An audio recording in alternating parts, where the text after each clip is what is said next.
with you, bro. What's up, I guys? can't. Today's been a long day. I apologize to everybody. I thought we actually thought we were live Welcome for a to little the bit. official podcast drop. We were backstage running the entire show, so it's a shame we weren't able to record that and get that for a blooper because that was fucking hilarious. I was like, wait, time out, guys. I'm sorry. We're not even live yet. It's been a long day. Just forgive us. Oh man, I can't. Anyways, all right. So to the US ARC updates, nothing has changed from last night to tonight. We are still looking at the same updates. Go back, check those out real quick. I do want to touch on something very important. Vanessa is looking for volunteers for the upcoming expos. If you are interested in volunteering for US ARC, jump on her Instagram, message her, and she'll probably have you email her. Let's help her out, help out US ARC at these expos. I want to say almost all the upcoming ones are on there, minus one or two. So hit her up, let her know. Gio posted in his story, Eden's Den. I'll be posting it tonight when we get off here. Outside of that, I don't think there's much going on. Go subscribe to US ARC's YouTube channel. Anybody that's interested in helping out with that, reach out to US ARC. I don't know 100% how to go through all that, but I know they're looking for people to help out with that also. So all around support, join US ARC, spread the word. US ARC Florida, the boys down there in Florida, thank you for reminding me, Stan. This is round 2, so kind of slipped. Florida. Remember to always support Florida. They are the priority in the fight. We lose Florida. We no chicken little here at all. The sky's not falling. We lose Florida, and it's ground that we can't afford to lose. The fight's not over, but we're gonna lose a good amount of what we're doing. So remember, US ARC Florida. If you're not a US ARC Florida member, please become one. It's free $99. You can't beat it. Now on that, we got to shout out the sponsors, Reptile Crew. Go ahead, flip your hat. Shout out to Reptile Crew. They are doing a giveaway upcoming. Details are upcoming. Make sure you follow them on Instagram. Johnny will be dropping it tomorrow, I believe, if I'm not wrong. But yes. Make sure you tune into our Instagram on the podcast. You tune into his Instagram, Reptile Crew. We'll get those details out to y'all and let y'all know what's going on with that. Shout out to CMB, the one and only Arizona selective captive bred animals, the number one in the nation. That is facts, boy. Homies over there. Bill has some super dwarfs, I believe, out of his personal side that he's got on for sale, coming from Jeremiah. If you guys are aware of who Jeremiah is, world's first amelanistic super dwarf for tick. Super great opportunity to get involved in the project. Hit him up through the CMB Instagram. That's the homie. Always shout out away from the sponsorship. I love Bill. I love his wife. I love his kids. Everything they're doing for this community is phenomenal. And what an opportunity to get your hands on a future project. Like, let's go. And then we got KC Reptile Labs for betting. We have a coupon code. It's under Sexin and Flexin. And then you type in the code, which is just Flexin by itself. And you get 15% off the substrate. It's Aspen and I think it's Aspen and Maple. It works good. It keeps the humidity up in the tubs.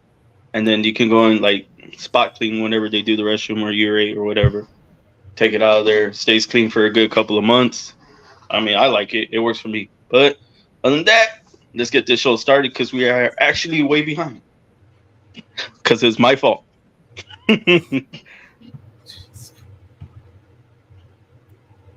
Oh, we're redoing that.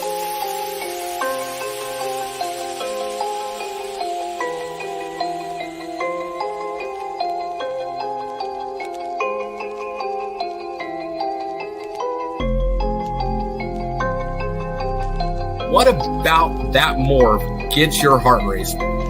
The head stamp. Respect. It's got to be the head stamp. I love it. You know, so many different morphs and everything. And it's like everything is different on every single one. And the alien heads mostly are gone, depending on what you're doing. But yeah, they're gone. You've got color. You can do darkness. You can do all.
What's up, everybody? Welcome to Sexin and Flexin Live Sunday. We got my co-host Levi. We got Jordan from Heartland Reptiles. And check out the merch, guys. Check it out. Yeah. All right, go ahead, Levi. Sorry, real I'm this time. trying to find Christina's plug here because I want to say she was the first one. Okay, so shout out to Christina because she dropped your Instagram first. I can't find it, but I had it highlighted, and I don't know if it showed up pre-show, but it that was a thing. So, welcome in for the second time, Jordan. Hey, it's good to be here again. Appreciate you coming out tonight. Our meeting was pretty cool. We met through the Trap Talk, so that's pretty badass in my book. Yeah, no, that's pretty much the first podcast I found. Actually, Christina. I'm pretty sure Christina and James were the one that sent it to me. Just started following it, didn't miss anything, and man, started meeting cool people. So I've really enjoyed it, and yeah, that's how we started talking. So Awesome, that's what's up. Yeah, it's been a good time, man. We've had some really good conversations. I'm really excited for this one. I super dwarfs and retics in general are with my heart. So on that, what do you got going on down there, man? What are you working with? My main focus is bright colors and high contrast. So everything I have has either anery and or albino of some phase within it, or het of one. I've got my Motley Golden Child's the only one that doesn't have one of the two or both visual. She's 66% POS, anery and albino. Everything else, I've got a Motley or lavender Motley. My first girl was a platinum. I misspoke, actually. She doesn't have any of the anery or albino in her. She was just a pet to start. But then I've got an anery Sunfire, platinum het, purple girl. I've got a Sunfire Snow. Both those two should be breeding agent size next year. So it's really all smaller. I like the reasonably size. I say reasonably sized. They may not be reasonably to some, but I'm not shooting for 6-7 foot retics. And we all know that a 6-7 foot retic, frankly, would be smaller than a ball python, because they're so slender. But I kind of like the mid range. They're substantial, but they're still perfectly fine for one person. But my main goal is bright colors and crisp contrast and pattern. Okay, right on. I feel it, man. That's awesome. Yeah, the one of the pictures you sent me, man, I was gawking all over that one. Incredible contrast on that retic, man. So, real quick, in the pre our practice run. Yeah, our practice run. There you go. You had mentioned that one of them has a pigtail. Yes. Yeah. So, Fire Snow. I got her through Garrett at Reach Out Reptiles. She was produced by Jeremy Gore, I believe, with the hatch. Her name's Miss Piggy because her tail got caught in a tub when she was young, and it kinked it. So she's got kind of like a little curly Q tail. So they named her Miss Piggy, and when I got her, I was like, there's no way I can change her name. It's adorable. It doesn't affect her at all. Still sheds just fine. No shed sticks to it or anything. But actually, even my mom just adores this snake because of her little pigtail. So. Oh, that's awesome, man. That's so cute. Not often do you hear that about snakes, I guess, unless it's a ball python. Yeah. There's not a lot of people who are like, oh, that's a really cute retic. It's adorable. For real, though. So let's go all the way back, right? Like I'm hell bent on this one and this part of the show. You're looking into getting into snakes, right? What made you start with the super dwarfs? What was your mindset? Where were your emotions at on this? Well, all the way back growing up, I was chasing lizards and snakes. If anything moved with scales, I grew up out in the country. If it had scales and moved, I was chasing it and trying to catch it. But fast forward into actually when I went into this endeavor and why I wanted the retics. Growing up, we were in the country. We had 4 channels, right? So PBS was where I got my information.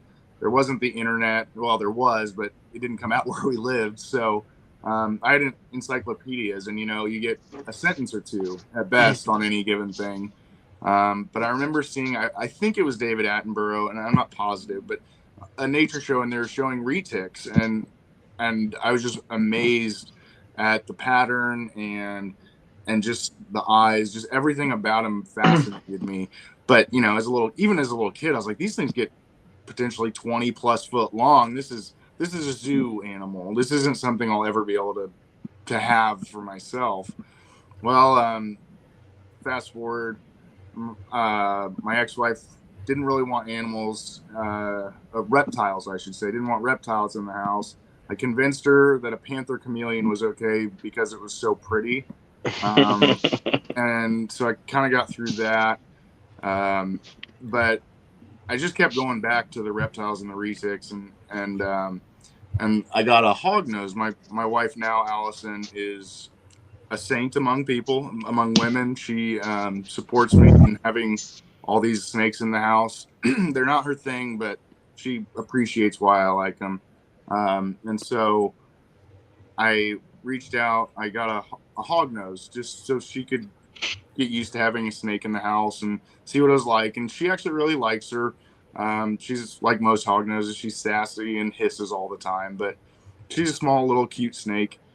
And then I asked the guy that I got her from that he used to breed. I said, I'm looking at dwarf and super dwarf retics, but back then, 2018 probably, it was even less sure of size genetics and what really comes out. And I couldn't risk getting a snake that, grows 15 foot. It wasn't realistic, especially that I'm asking my wife, is this okay? I truly believe it's going to stay 12 feet or under, which I know that sounds close, but it's not. And my breeder said, hey, you got to check out Garrett Hartle. So I started watching everything I could from Garrett and others. Just reached out, talked to Garrett, told him what I was looking to do. The original plan was just to get a wild type retic, and was going through it, looked at some animals, and then there was just this platinum, and I was like, man, if I can have the pattern of a wild type in this bright yellow. I love yellow and bright colors, so I was like, I gotta bump it up for the platinum, and I got her. I should have brought it over. She came in at 10, and I'm not joking. It was 4-inch diameter and maybe 2.5, 3 inches tall, and that's what she shipped in. Like really, really small. Had her for a couple years, and then man, I just fell in love with the species, the inquisitiveness, the way they interact. Nothing against other species, but I've had a ball python. I love it for being an animal and for what it is, but it sits on you, right? I mean, yeah, they can interact and move, but like retics, you can watch them process things. They are actively engaging in their environment and with you. And just seeing that intelligence and being able to get to where I could read her, I knew, hey, we all have bad days. Some days Mila's like, man, I'm not feeling it. I really would rather just stay in my enclosure. All right, we can do that, but almost every time, that's very rare. Every other time, man, she wants to come out. She wants to explore. She's gonna cruise around, check things out. The personality sold me, and on top of that, I truly think, for me, I think they're the most beautiful species. And now you have them in manageable sizes. I was lights out after that. Respect, man. That's awesome. It's a great mental getting into it, man. So when you got into it, right now that we're through that leap, what went into getting into? Like, where were you at when you were reaching out to Garrett and starting your journey down this road? My first one was Mila, the platinum dwarf. I got her. She was born April 1st of 2019. And actually, my cousin was getting married in Europe, so my wife and I were lucky enough to be able to go celebrate that with him. And Garrett was nice enough to hold her for me. I paid for her up front, of course, but he held her until we got back from that trip, just because I didn't want to have a new animal. Even though it was a couple days and she'd have been fine, I wanted to make sure I was giving her everything she needed and was there to see if anything wasn't proper. So he held her for me. As she grew up and started getting bigger, and I just loved her more and more. Work was frustrating. Most of us have day jobs, and there are good days and worse days. And I came home one day and I told my wife, I said, I got to invest in me, in my passion. So even if nothing ever happens, I can come home and I have it. Now, of course, my family is my first passion, my wife and my son. They're by far my first passion, but I needed something that was for me. And so I went to him and I said, I'm looking at doing this. I want to buy a collection of dwarf and super dwarf retics. And I told him, at the time I mentioned to you guys before, I had a pickup that I love this truck. It was a Duramax, had tons of work on it. I had a lot of time and money in it, both myself, turning wrenches, so to speak, and others as well. But I went to my wife and then I told my folks later, I said, I think I'm going to sell my truck to buy these snakes. And they were like, you're going to do what? Like, they couldn't believe that I was willing to sell my pickup in order to do this. And it was, I love that truck, but a truck's a truck, right? Straight up, it's going to lose value, even if you keep it perfectly clean. That being said, there's nothing that beats an animal, right? And I sold it. I bought 5 at first, and then Miss Piggy was the 6th that truck funded. And so now I'm up to 7 total, and I don't regret it at all, man. I've got some of the greatest animals in the world for me, and I'm talking just straight personality, things that I'll never get rid of. I love them. My platinum, as far as like value, is by far the least valuable animal here, but she's my baby girl. She was my first one, man. She got me into it. I love that snake. No, absolutely, man. I relate to that 100%. Like, I have a mainland in my collection that will never, ever leave.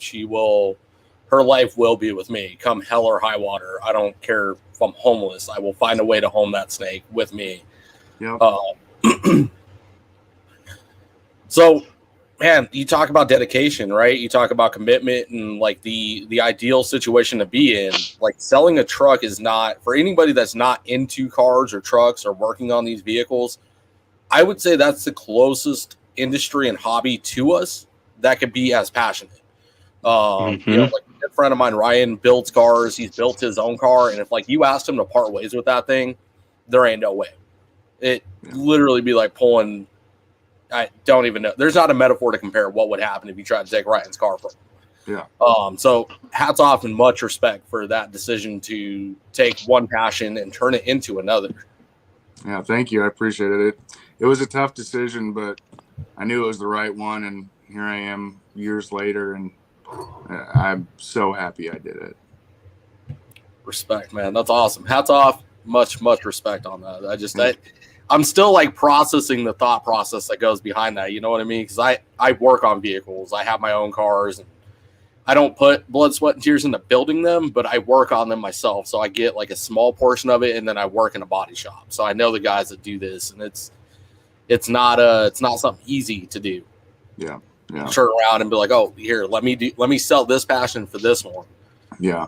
Well, I bought it at it was still expensive since it was diesel, but I bought it at a quote discount because it had some cosmetic stuff that I knew I could fix. And so I saved myself a couple $1,000s, and man, I was pulling off interior door panels and replacing door handles and redoing the front grille, replacing headlights. I did all sorts of stuff. And from there, you know, it got to where like it was pretty much done. There wasn't a whole lot that I could have done further. And that wasn't really what it was about. It was just like, I'm so picky. It took me 2 years to decide what wheels I wanted, right? Like that's just how I am. Like if I'm going to do it, I want it exactly how I want it. I'm not going to get something, oh, I don't like it, and get something else. I don't do that. I'm more methodical and, well, I wouldn't say patient, but I try to be patient and wait till I know exactly what I want to do. Respect, man. I mean, the comments are lighting up, bro. Like you're like this is incredible. I mean, like just the amount of good review that you've got coming out of these comments, bro. Mm-hmm. Well, I really appreciate it. I'll have squirrel moments and get distracted from it, but just seeing some names. There's some awesome people in here that have been so good to me. Christina and James Hill, Russ that's Golem's Demons, Abby, Curly Haired Keeper, Bosa. I mean, there's so many people that they're the greatest. I mean, that's what makes it fun. Like the animals are wonderful, and I do it for the animals. But I'm in Kansas, right? There's not a lot of retic people. There's some reptile people, but there's not retic people, and there are definitely not dwarf and super dwarf people that I've found. But being able to connect with people like you and all those folks online, man, it feels like y'all are next door. And that's why one of my big focuses moving forward is getting to the bigger shows. I'm going to Tenley next month, stuff like that. So I'm really, really working hard to get out there, even though I'm not able to be a vendor yet. I want to get out there and just meet people because that's what it's all about. This community is wonderful. Mm-hmm. Absolutely, bro. 100%. That's, thanks for throwing us in there. I appreciate that. But, going to Tinley, that's going to be killer, man. It's your first Tinley, I assume? Yep. First one ever. Okay. That's going to be killer, man.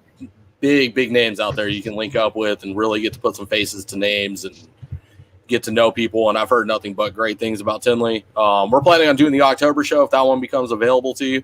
Yeah. We'll definitely have to link up. Do you plan on doing Anaheim?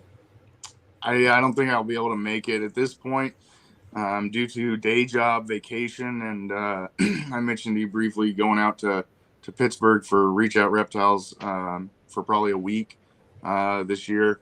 Between Retic Fest, Tenley, and that, my time's pretty well spoken for. But basically, if I have an opportunity and the time, I'm going to make it to any and everything I can. So, okay, much respect. Yeah, if you make a West Coast show before that Tenley show, let me know. Yeah, for sure. We'll definitely link up. With that being said, and growing inside of the community, right? Like, what's your objective when you go to Tinley outside of that? Like, where you walk in, what table are you going for? Well, I don't know. I don't know that I have priority just because I mean, frankly, I'm such I know who I know and those people know me, but outside of that, I don't know that anybody really knows who I am, which is fine. But I'm just there to meet good people. And, like there's a lot of people that I watch on YouTube and whatnot that I'm sure all of us do. And I just want to put names to faces and really, I think everybody's for the most part how they appear on social media and stuff. But I like to know people personally. And then once I know you, that's when I'm all in. That's why Christina, James, Abby, Russ, those people I've had the pleasure of meeting, and it's just different once you meet in person, Absolutely. 100%, man. 100%. That's, You know, it's funny that you brought that up, right? Like the personal connection with people. That's what makes me super close to my Arizona people, is the fact that I know these breeders in person. Like, you know, Zach's in our inner circle, and that's my ride or die. That is my number one ball python breeder, and it's because he's the best ball python breeder in the future. Hold on. He is the best ball python breeder for the future. I don't know what the fuck I'm looking for terminology wise here, but he is going to be number one. He will sit on top of that mountain. And I say that from a full personal bias. I don't give a shit because I know Zach in person, and he's an incredible person. You know, I'm sorry to interrupt. Is his name or whatever like Zach Bruh or something? No, that's Zach. no, it's Pied is Life. Yeah, Pied is Life. I'm following Pied is Life. Okay, I'm with you. Okay, yeah, that's my personal homie. Like, I love Zach to death. The coolest part about it, right? So some of these people that you talk about meeting in person, right? Some of them are probably around the same timeline as coming into the game with you, right? Mm-hmm. That's what makes me and Zach's bond stronger too, is the fact that we came into the game about the same time. Now we're starting to climb that ladder together, and it's an incredible experience, man. Knowing somebody in person versus the internet, the personal is always going to it's going to separate the boundary. Oh, for sure. So hats off to wanting to make those connections, man, because it's a big thing. We've been talking. He did Arlington. I'm going to do the next Arlington, then we're talking about doing some of the big shows too. So eventually we're going to link up, man. I'm going to make it a priority. Yeah, definitely. No, I look forward to meeting you both. It'll happen eventually. I don't know when, but we'll make sure it does. Well, it's going to happen, bro. Keep forgetting you're on the East Coast. I have it in my head that everybody's either in Texas or on the West Coast. I forget the East Coast is even a thing. Well, I'm smacking the center. I'm Kansas, man. Yeah, okay. That is dead smack in the center. Okay, so I forget there's a center too. Shit. Yeah, that's right. You did tell me Kansas, and I was like, God damn, there's people in Kansas breeding snakes. Not many of us. Not many.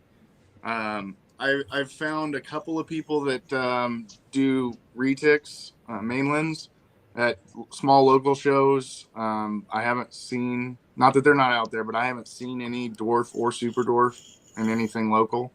But some of the small shows are cool. You know, it's fun to meet people just as people. But I am excited to get to some of the bigger stuff like Tenley, and I want to go down to Arlington and some of those big shows. I mean, that's next level. Absolutely, 100%. Like I saw, if I'm pronouncing this right, Harsh in the comments talking about Bill Stiegel. Yeah, you want to talk about the mayor of Contra Town, Bill fucking Stiegel, man. That's a name, and that's somebody it like destroyed me at the fact I couldn't make it out to Texas this most recent one, to be able to at least talk to Bill Stiegel. It's on my bucket list of things to do. Right. I don't care if he gives me 3 seconds of his day. That's all I want, is just to say I met and talked to Bill Stiegel. Oh yeah, for sure. Man, anybody in the Condor is like, Bill Stiegel is the man. Like, I don't work with him, I don't own him, but like, you talk about an iconic species, right? Everyone knows about them. Oh, I'm the same way, man. I don't work with him. I frankly don't know really much about him, to be frank, but I know who Bill Stiegel is, and I know what he's doing. Exactly. And that's the goal. You know what I mean? Like, people don't, to know a name and not what they work with. Like, that's insanity in this industry. Yeah. So, Jordan, speaking of the future, right? Where are you going in 5 years? Where do you see yourself? Right? We jump into a time machine. The present is now 5 years. What are you looking at? What are you doing? 5 years, I will have further built out my collection and breeding project. I'm actually working on my own enclosure stacks that I piggyback the design plan off of Garrett Hartle. It's a 5-stack enclosure. It's 4 foot wide, 2.5 foot deep, and 18 inches tall for each one. Each one inside of that has a half depth shelf halfway up, and next to that has what call a playground. It's as tall as the whole entire stack, so 7.5 feet tall, 1.5 foot wide, and 2.5 feet deep. And then there's openings, so you can allow single or pairs of animals into that arboreal area for more natural interaction and potential breeding activity. You could also put 2 of them next to each other, so you've got 8-foot wide enclosures. The whole idea is supposed to be the most modular and flexible design that's out there. It's effectively one big cabinet, and each floor or ceiling of an enclosure is removable, either entirely or the front half can come out. And then within that, you can alter or you can move and change your shelving every 9-inch increment where the holes are. So you can have 5 enclosures. You could take one of the floors, ceiling assemblies out, and then you've got a 4-foot by 2.5 foot deep by 3 foot tall enclosure instead of 2 18-inch. You can open up the whole entire thing and make it 7.5 foot tall and make it a giant arboreal enclosure. So it's very, I think it's a very different approach. The biggest difference is I'm constructing them out of aluminum instead of PVC. My career, working career has been metal fabrication, both project management as well as quality control. And so I saw an opportunity that Garrett had a really good idea and ability to keep a reasonable sized enclosure and offer an additional component for enrichment for the animals and still keep it in a reasonable size that's not too small for the animals. That's the biggest key for me. It just fluke luck. My snake room, there you go. That's it. So my snake room just so happens to be where I'll be able to fit 3 of those with the playground in between each one on each side of the wall. And they're all insulated. The shelves in between, a lot of people were concerned, understandably so, about heat transfer being metal. It's a thin gauge, 16-inch thick aluminum that's all powder coated white, so it'll have a real nice crisp, clean look. You'll caulk it just like you would a PVC, just so it's sealed and you don't have liquid coming out. But outside of that, it's intended to be a buy one and done kind of enclosure. You know, a lot of people say you've got an animal. Sorry, I'm jumping around, but the beauty of it is, right, 4 foot wide is kind of the standard for a lot of species. Like a lot of people, ball python, bearded dragon, what have you. 4 foot wide, like don't do smaller than 4 foot. You need 4 foot. I think 4 by 2 by 2 is really standard with ball python and bearded dragons. And don't quote me, I don't do those species. I'm definitely not going to tell people how to cage those animals. But, you know, say you've got a ball python and you've got it in, say you've got 5 and you have 1 stack. Well, all of a sudden, hey, I want to give some more climbing space. I've got one that really likes to climb and be more active. You just take out a floor and shelf unit, and suddenly you've got 3 feet tall instead of 1.5 feet. And then you can put a second unit next to it, open up the door. You can have, I mean, really the sky's the limit. You can have one enclosure that's 8 feet long. You can have an enclosure that is 8 feet long, and on 4 feet of it, the floor and ceiling's gone, and they can go up that side and back over to the other and have, you know, a C-shaped enclosure. Really, your imagination's kind of the limit outside of being in 9-inch increments where the holes are. But I think it'll be a really cool idea. I'm going to use them for my animals no matter what. It's kind of the same mentality as my animals, man. I'm doing this for me. I want to house them well and how I want to. If other people are interested and it can help them out and I, you know, make a few pennies here and there, even better. But the goal is to see if people are interested. Those drawings you showed were the drawings that I actually approved. The company I work for, my day job, is the one that is going to manufacture them, and I'm the quality manager right now. So I'm literally going to follow these things from bare material through all the punching, all the brakes, powder coating, insulation install, all that.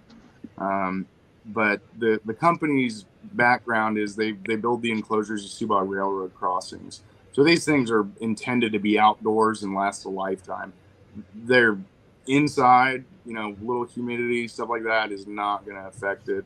The powder coat is a baked on enamel finish. so it's going to last longer, be more durable than paint. As far as I'm concerned, with my experience, I don't know that much could could compete with it as far as longevity of how long it will last. Okay, no, respect, and That's awesome. I appreciate the fact that you're going metal, because I'm gonna be real with you. I've been thinking about it for a long time. Like I said earlier, I work in a body shop, so I work with aluminum, and I know exactly where you're coming from here. Yep. And I've had some naysayers, but yep. A lot of people, yeah, they're concerned, or at least what I've heard most of is the heat transfer with metal, which is a good thing to think about. I'm using a rigid insulation that will be inside of each shelf as well as inside of each floor ceiling. And then in the bottom of the entire enclosure, it's doubled up on insulation for, potential heat loss to the ground of whatever room you're in. It does have casters as well, so you can move it around. But metal's what I know. That's why I went out and helped Garrett with Karma's enclosure. And I'm not worried about the heat transfer. I'm buying them myself, so I'll be the guinea pig. No, nobody's going to be out anything unless it's me. So I've got 2 on order. One is going to be for 5 of my snakes to upgrade them out of tubs. I won't have anything in tubs after that. And then I'll have a second unit that I'm going to start taking to shows and let people see and really get your hands on it. Okay, fuck yeah, let's go. Yeah. Oh man, I'm excited to see how this works out. I really am. Like, I might be partially invested in it. You know what I mean? Like, hey, I love it. Got to see how the metal works out. And then, I came up with the theory, right? Heat transfer, heat loss, right? What if you're running ambient? What if your room temp is, you're running ambient? Then there is no real deep concern about it. Yeah, no. Tons of keepers that do that. Yeah, it'll work great for ambient. I personally, I like radiant heat. It's just personal preference, and it's preference that I have from keeping animals in PVC. So that may change, but yeah, for ambient, there is nothing to worry about. This will last your lifetime and your kid's lifetime. If you're running ambient and nothing to worry about, it'll last that long regardless. But if you're doing ambient, man, you're set it in the room and you're good to go. Yeah. See, you bring up powder coating.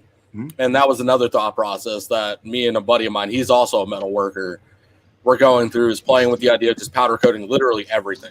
Just everything gets powder coated because it lasts forever. Like, you're familiar with it, like bed liner, right? Oh yeah. A form of powder coating, and it's like once that bed liner is put in, like, it takes a force to get through that.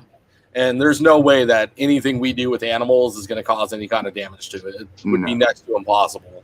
No, there is no animal that I know of that's urates or fecal or any of that is going to do anything to this finish. The beauty of it is it's perfectly smooth. It's almost like a glass texture. So as far as cleanup, I don't think it can get a whole lot easier. It's not porous. There's nowhere for any of this to go. Use your whatever cleaner of choice you have. And I think it'll be as easy as it can be. Another thing that, a lot of people, Spencer with Coiled has some gorgeous enclosures, with the universal rock backgrounds and stuff. And I built for my chameleon, you guys can't see it, but I'm looking at it, a big armoire enclosure with spray foam and built it all up with grapevine and all that. Well, you can do that too with the powder coated aluminum. If you lay it on its back or side, wherever you're applying it, put it on, do whatever you like. And then the best part is it'll stay there forever. But if you decide you don't like it, you'll be able to pull it right off. It's not going to damage the powder coat at all. And frankly, the powder coat's going to allow it to come off easier. It's going to hold just fine. It's not going to fall off on its own, but if you want it off, it'll come off clean. So that's another, mod or, customizable thing that people can do. That's awesome. Oh, yeah. That's so cool. I keep telling him too, like, man, I'm excited for you. Like, super stoked. Thank you. I see this is going to pop off. Yeah. Well, if that shape the future here. Hey, if that does, then frankly, that's awesome, because then I can just play with my snakes more and really get deep into that. I Another thing I'm sure all of us have experienced on some level is the lead time of PVC enclosures. I tell you what, my biggest girl, when I had to upgrade her, well, I didn't have to, I wanted to upgrade her. I got her in a 4 foot by 2.5 by 2.5, or excuse me, 8 foot by 2.5 by 2.5. And I was promised 2-3 months, whatever it was. Well, month 4, month 5. Yeah, I mean, it's going to be next week. It's going to be next week. Well, like I said, I was a project manager. If you have a schedule, you have a schedule. So either tell me you do or you don't. Either way is okay. But next week and next week and next week, I started getting mad. And I was like, look, here's the deal. I'm not trying to be difficult, but I either need the enclosure or I need the money back, because not only am I out the time, the 6, 7, 8 months, whatever it was, that I'm waiting for this enclosure, I now have to go to the back of the line with somebody else. It's not fair to another manufacturer that I jump everybody just because, you know, in my case, a builder didn't build it for me or somebody that didn't plan ahead. But I saw lead times that were 8-10 months, I think. I am confident that what my plan is, I'm going to offer these at 45-day lead times. I truly believe that from purchase to shipment, I can hit 30. But I'd rather under promise and over deliver. So I think that 30 days from order to shipment is more than realistic.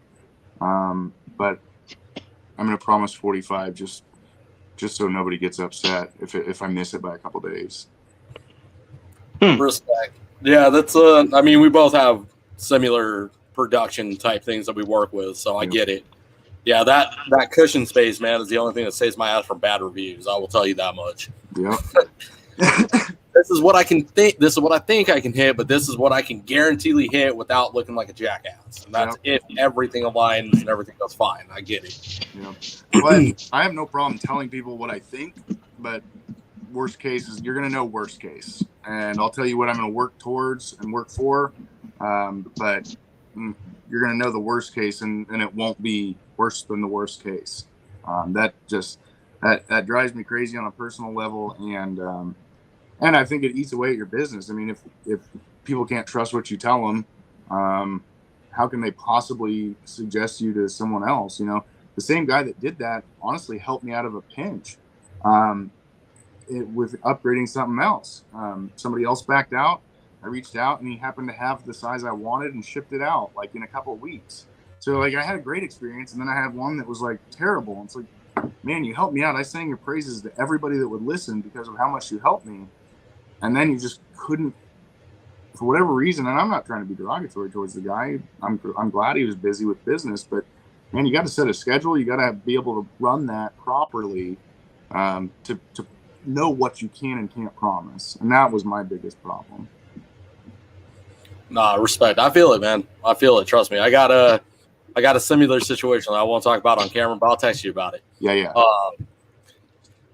So I'm curious about something. If you're open to talk about it, if not, we move on right away. What does the price point look like for anybody that may be interested in looking at these in the future? Because I know aluminum's not the most cost-effective metal, but it's the most reliable and efficient.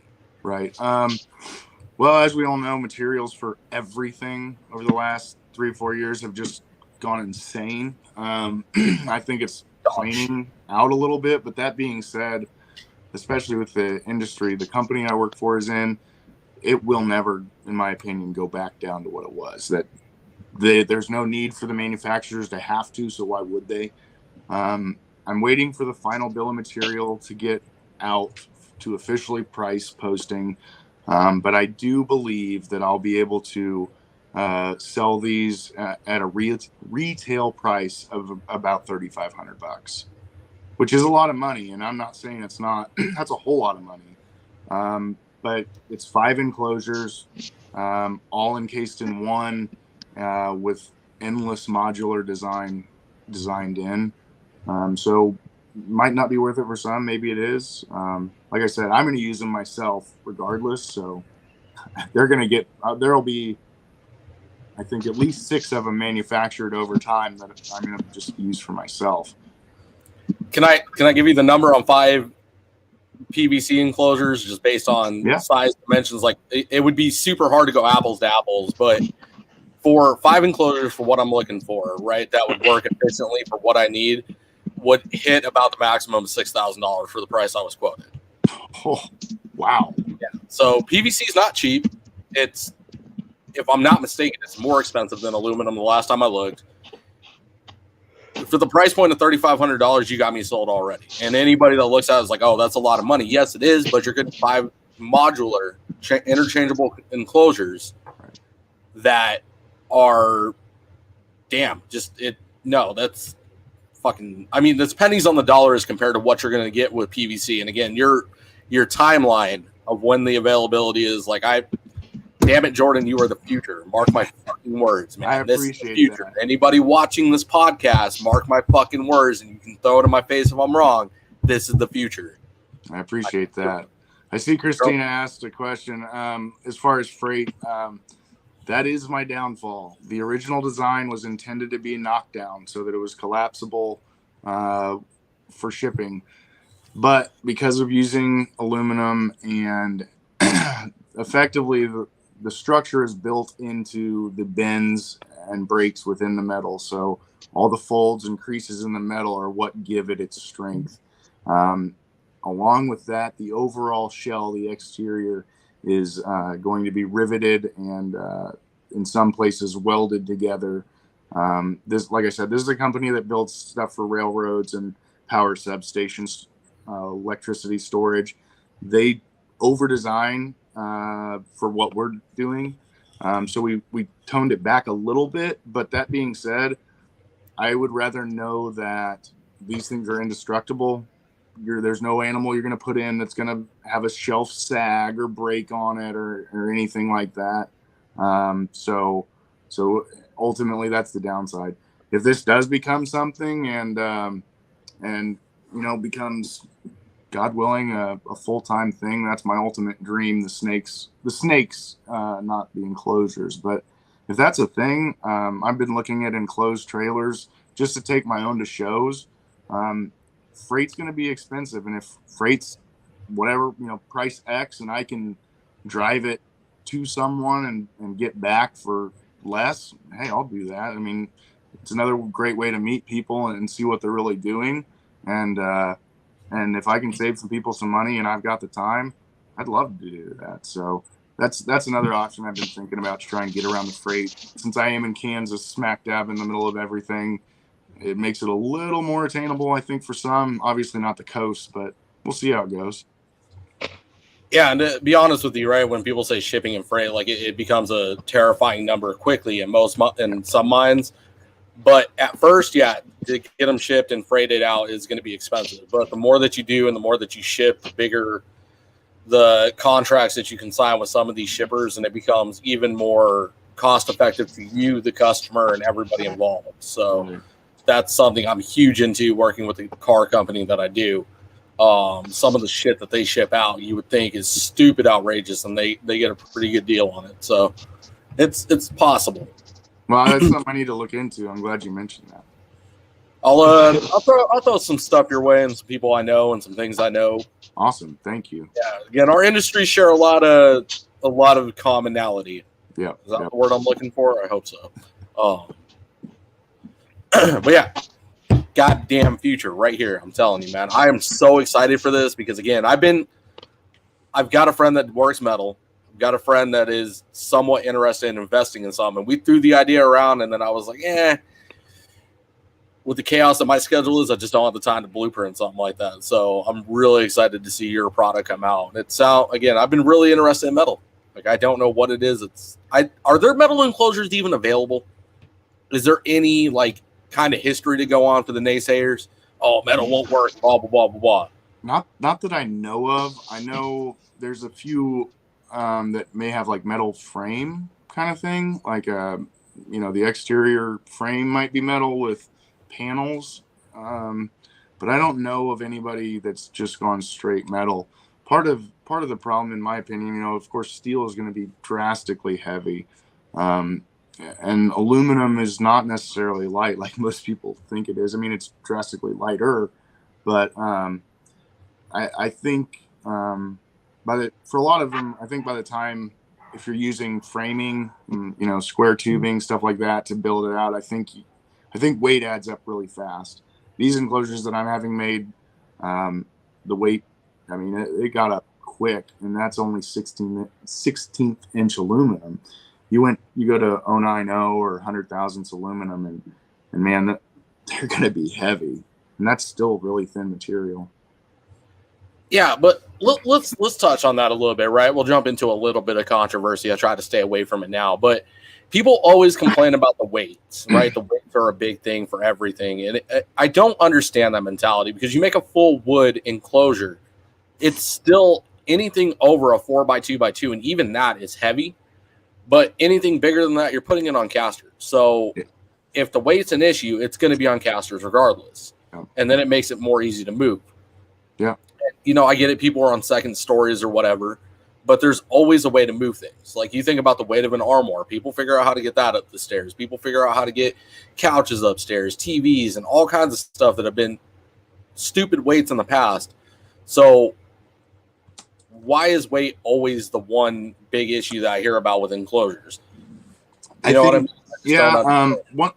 First thing that comes to mind, we just moved into this house a couple of years ago, and that 8 foot by 30 by 30 enclosure, I mean, it wasn't fun to move. It wasn't that bad, but it was a chore to get it in here. And I think of people that are, maybe apartment living, or if you're still renting, there's always the chance you're going to move. It might not be far, but everything in there's got to move. And like that armoire enclosure for my chameleon, honestly, I'm looking at it going, man, maybe I should have left that thing, just because I don't know how much that weighs. But myself, I'm not really a small guy. I'm 6 foot, 200 plus pounds, and me and two friends, one of whom is built like a refrigerator.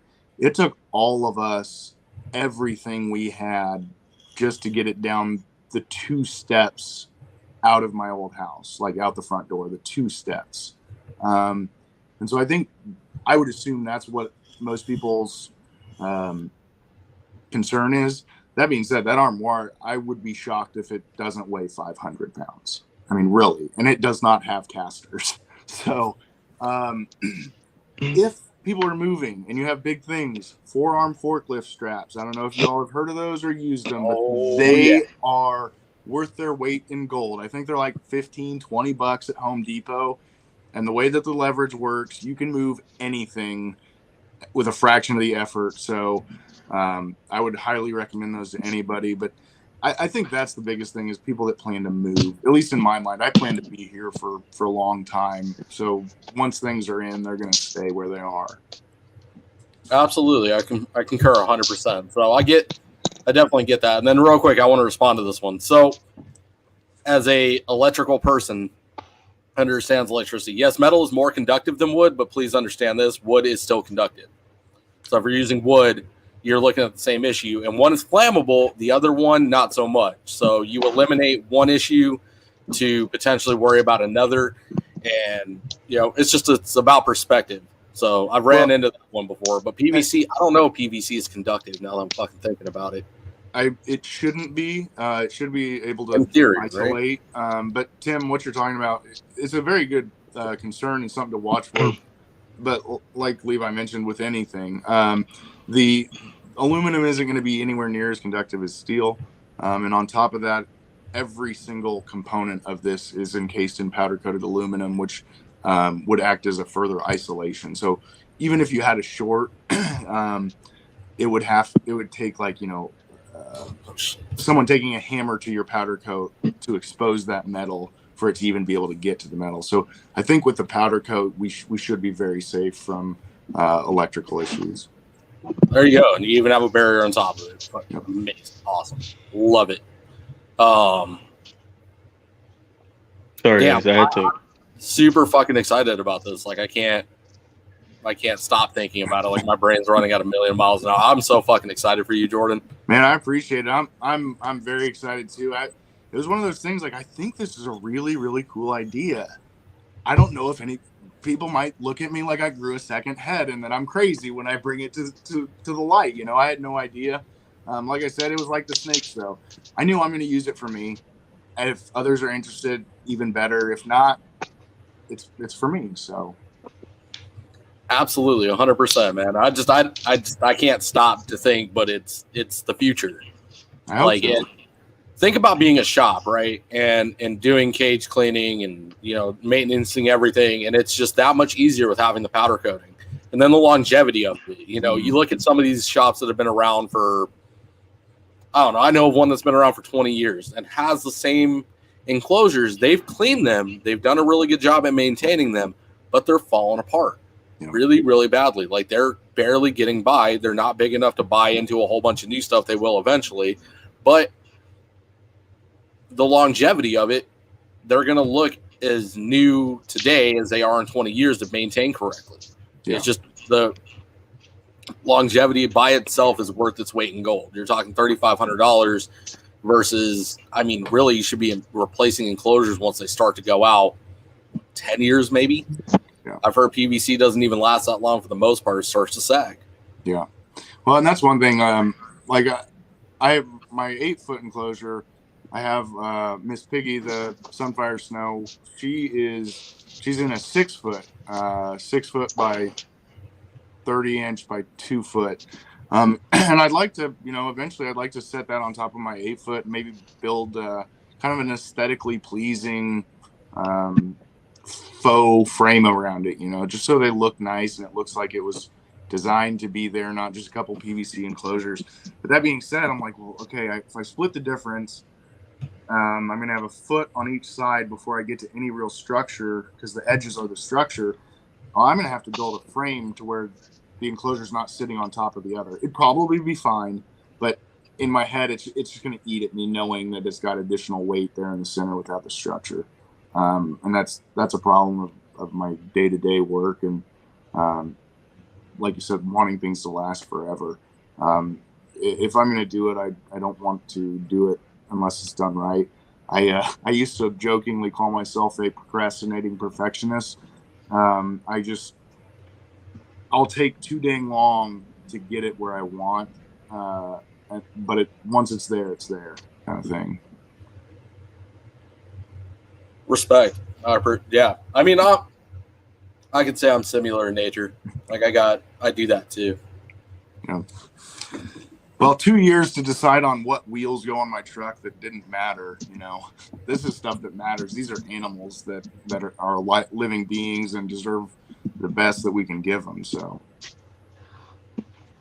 No, absolutely. 100%. You know, and that's, I think, you know, your mental behind that is really what unlocked it. Cause that was my thought process too, is what's best for the animals, you know, what's going to work the longest for them, what's the most efficient, what's the most effective. And again, I've always come back to metal. Like I can't think of another, you know, even thinner steel, playing with that idea. But then, you know, working on Teslas is really where my aluminum theory came in. So you were saying aluminum, I was like, fuck yeah, let's go. Like that is incredible because that's the primary metal of almost all vehicles now is going to be aluminum. Like aluminum is taking over full force. Yeah.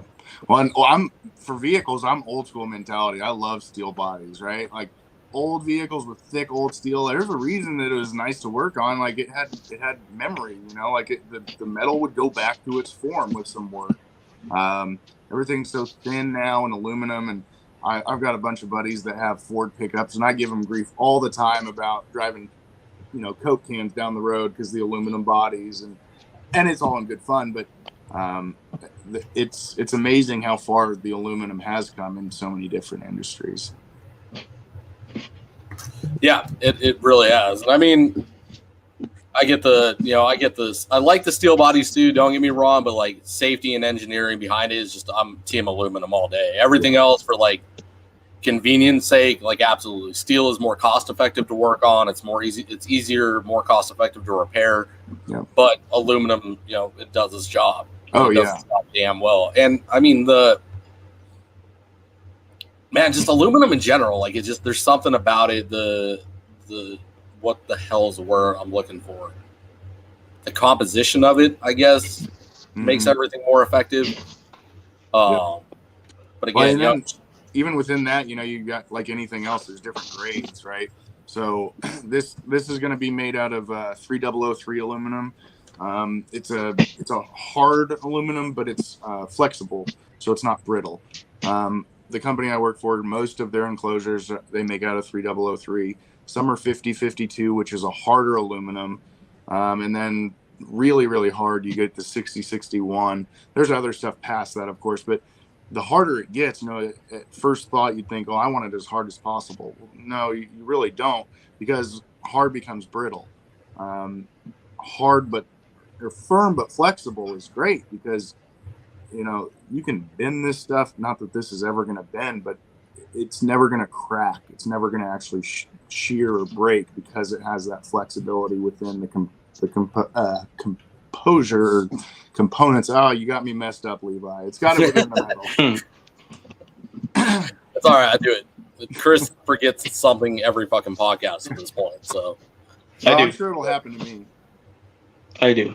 I forget a lot. So let me ask you another question, right? Let's get back to the retics for a second here. What gave you your mental of wanting to work with the high contrast? What was it about the high contrast that it gets your heart going? And personally, I'm not like a loud person in general. Now, if I'm excited or fired up, good or bad, I can be loud. But I've always liked brighter colors. I don't know. I didn't even realize I was doing it, but like in middle and high school, apparently I always wore yellow. People called me Rubber Duck, in I think a good way. But my first vehicle I bought was a yellow Wrangler. I ended up doing stuff to that, and I got custom matched yellow and black Rubicon Express seats. I've just always liked bright and contrasting things, and so I started getting into the Sunfires and the Platinums and the albinos, the purple, the lavender, the white albinos, some of that stuff, and it was just like, this is on a living creature. This isn't something that somebody drew or painted and I can't do any of that. So this is my art, right? I let the animals do the art for me, because I'm not artistic at all, but I can see the potential with the genetics, what you can create, and it just fascinates me, all the possibilities. That's fucking awesome.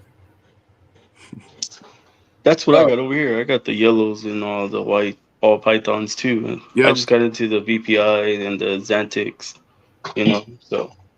Yeah, you did. No, sit down. You can't compare a yellow ball python to a yellow retic. I'm not comparing it. I'm just saying the colors, bro. I'm with you. No, I'm with you. It's all beautiful. I'm talking about, I like the albino and the yellows and the bright colors too. You're an albino. Well, then I'll be an albino. Paint your eyes red. Stupid. So, Jordan, something else that's eating at me, right? We were texting, talking back and forth at the beginning of our friendship, per se, here. Internet friendship. Yeah. You were talking, your mom runs a rescue, right? Well, she's retired, but yeah. Rand. Yeah, you're good. My mom, my aunt, and another lady, they have a nonprofit that was started in honor of my mom's mom, my grandmother. It's called, the acronym is BARK, B-A-R-K, and it stands for BAR, which is B-A-R-R. It's my middle name, my mom's last name, BAR Animal Rescue Care. And mainly what they focus on is the animals that maybe need a little extra something from a shelter. Say you've got an animal that comes in and like it's a great animal, perfectly adoptable, but it needs a surgery that the shelter can't justify paying for a surgery, when it's hard to say, but some shelters, they don't have space, right? They don't have the money to provide an expensive surgery. So that animal gets euthanized, unfortunately. So the main goal of what the nonprofit does is they're going to step in and say, hey, you've got a dog that's adoptable and just needs love, but it's got something that needs to be fixed. They're going to try and step in and cover the cost for that. Say a dog is, some shelters have time limits, which is really sad, but it's a reality. There's too many of these animals, unfortunately. And so say they've got a great dog that they just can't find a home for, and quote, its time's up, they'll go get that dog and find a new shelter that will take it in to give it a second shot to find a home, buy it some more time. Really, the main focus is the bully breeds, the pit mixes and stuff. But that being said, any dog that needed help, they've helped all sorts of stuff. It's really just I had a pit mix named Lexi. I got her my sophomore year of college, and that dog spent every day with me. And I'm talking like all day, every day. The only time she wasn't with me was in class, when I was in class. After that, I went to work, and my dog literally went to work with me every day. I was really lucky. I had my desk, and I had her bed under it. She made it to almost 15 years old. She's just my best friend in the world, and just I've never had an animal that was a better friend. She was my best friend. A lot of close friends and families were afraid of pits back then. You know, they were part of the stigma of pitties being dangerous and stuff. And Lexi really showed a lot of them that, no, there's a reason these used to be called the nanny dogs, that people let them watch their kids. They all fell in love with it. My aunt actually volunteered at the time at the shelter I adopted her from. So she was already into the volunteering for dogs, but it's a really cool thing they do. They're not real big as far as social media or anything, but if anybody is interested, you can reach out to me on Instagram, Facebook, whatever, and I'd be happy to get you guys on the newsletter just so you can kind of see what they're doing. It's a neat thing that's really specialized, but out there trying to save animals' lives. That's awesome, man. That's super awesome. So with that, right? Do you think that's the pit bull stigma, right? Do you think that helped your feel with the retics and the stigmas that they face and the bullshit they got to go through every day? Yeah, I think we as humans, a lot of times, it's human nature, in my opinion, to overgeneralize, right? You have an experience with one person or one area in the country or one type of animal, and it's really easy to spread that across the board to everything, in my opinion. And I think ultimately a lot of that, and I'll say, I mean, I've been there too. I think it's ignorance to the subject matter. You know, you guys were talking, and I don't want to get too broad, but you guys were talking about the racism and sexism on with Holly last night. And like you guys discussed, there's no place for that here or anywhere else. But I truly believe it's a matter of ignorance. You know, if people are saying that kind of stuff, well, then you're ignorant to people in general, as far as what an individual can contribute. And I feel sorry for those people. It disgusts me, but it's just sad. You know, there's no reason for that kind of stuff, and you're just showing your ignorance to that. The second you believe you can't learn something from someone, there's people that I'm not the biggest fan of, but it would be ignorant or unwise of me to say, well, this person has nothing that I could ever gain value from. Well, maybe the value is that I see stuff I know I don't want to do, or maybe somewhere in there's a snippet of like, hey, they had a really good idea and I can take that. But I think closing ourselves off to anybody or anything is just, it does nothing but hinder ourselves. Oh, respect. I fucking love that. Absolutely, 100%. He's right, though. Yeah, there's something to take from every situation, for sure. Yeah. Every person, every situation. Just got to be open to it. Yeah. Open to learn from others, good, bad, and otherwise. We can all learn from one another. Like I said, it might be the example of what not to do, but still learning. Don't be Peter fucking Cole. Fuck that guy. I don't even know who it is. Keep it that way. Yeah. You ever want to learn about boas, hit your boy up. Yep. Mama, yeah, keep it that way, because Levi used to praise that guy, and I'm going to keep saying it. Hey, man, there's people. Hey, you know what, bro? You know what? I'm glad I got put on fucking game, because I didn't know any better. I was genuinely ignorant to the situation. And now that I'm aware of what that piece of shit is, fuck that guy. I don't have room for it, and I don't tolerate it. Like, I don't fucking care about that guy. He can fucking eat a dick. He learned. Like, I have not a damn good thing to say about that at this point, because it's the situation overall. I can't, bro. Anyway, so on that subject, right? Speaking of boas, in the future, is there any other species you plan to add or you want to add away from the super dwarfs? Man, at this point, I've got so many dwarf and super dwarf morph combinations, and there's so many localities. Man, I think I could fill a lifetime with just those. That being said, I'm a reptile. I'm an animal lover, and I'm a reptile lover. I mean, I've had a little bit of everything since I was a little kid. Back then, you know, there wasn't a whole lot of source for knowledge that I had access to, so it was just whatever I caught, right? We'd have black snakes and rat snakes and milk snakes and whatever else we could get our hands on. But as far as actually like purchasing an animal, the first animal I purchased reptile wise was I was graduated from high school and was going off to college, and a friend had a Brazilian rainbow boa clutch that they weren't expecting. They just came home and there was babies in the enclosure, right? And I got her. I named her Daisy. She was an amazing animal. I mean, beauty was there, of course, but the personality, that's what does it for me, if you can't tell. But I had tons of friends that hated snakes, and after time, you know, it helps.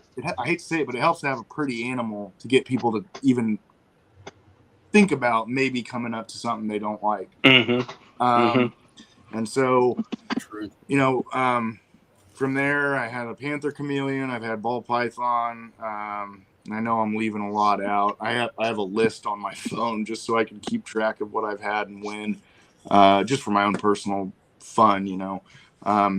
But my big platinum girl, I say big. She's not big by mainland standards at all. But my oldest friend, actually, he's the one that was on the thumbnail. That's my buddy Steve. And our parents used to party together like before we were born. So when we were born, our like car seats were kept next to each other and they were partying. Steve has been afraid of snakes his whole life, like into his 30s. And I got Mila, and he was interested. And he actively worked towards it, right? Like, it wasn't just like, oh, I'm not afraid anymore. He actively worked at it really hard. But spending some time with me and Mila, explaining to him what body movements mean. Watch her tongue. If she's flicking slow tongue flicks, hey, she's chill. She's curious. She's, you know, wondering. But if she's doing real short, fast tongue flicks, you know, give her some time. Let her figure out what's going on. And over, you know, some interaction time and learning how to read her, he got to where he loves this snake. I mean, I'm not exaggerating. She's in my living will. If something happens to me, she goes to him. That's awesome. Because he loves her. The enclosure, everything is going to go to him, because I know for sure that she will have the best chance to thrive under anyone else other than me, because I know he loves her for her. He's not in it for morphs, for breeding, for any of that. And that was really important to me, because I love her to death. But when it comes right down to it, she's a platinum that's 25% Kalatoa, 25% Jampea. For a lot of the breeding people, she's not worth much, if at all. But she's my baby, and she's worth everything to me. Respect. That's awesome, man. Congratulations on helping your friend convert over too. That's big. It's one of the funnest things there is, right? You know, like having my friends bring their kids over and see their eyes light up, man. There's not much that's more rewarding than that. And I actually, Steve's sister, she's a teacher. Now I think she's a vice principal or principal now, but she's brought some students over that were just wonderful kids, incredibly articulate, very polite.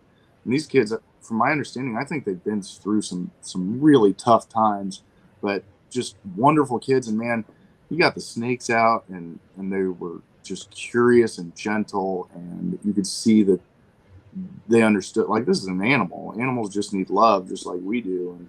And some of those experiences have been the most rewarding for me.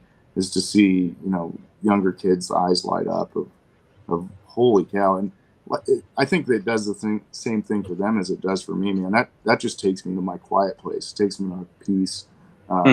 Things are stressful or not ideal.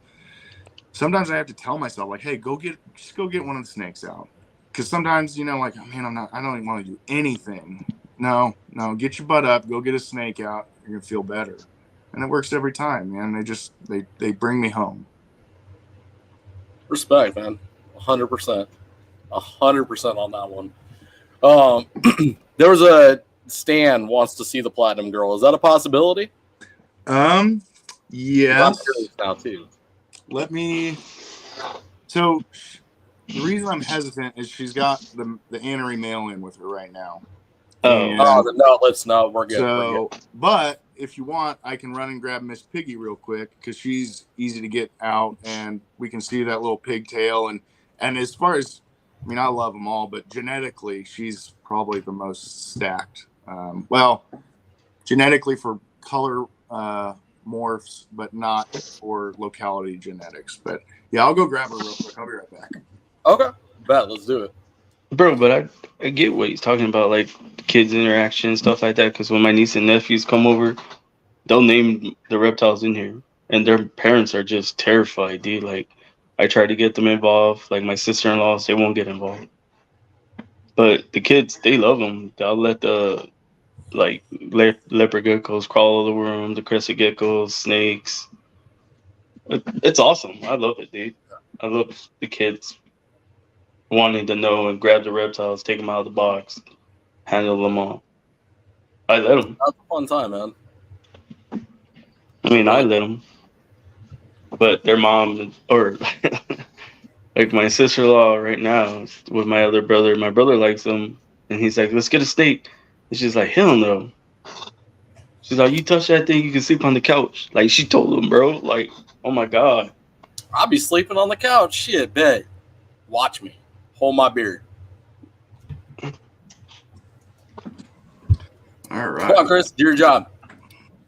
Convert her over, bro. Here's Miss Piggy. And she just ate a small pig a couple days ago.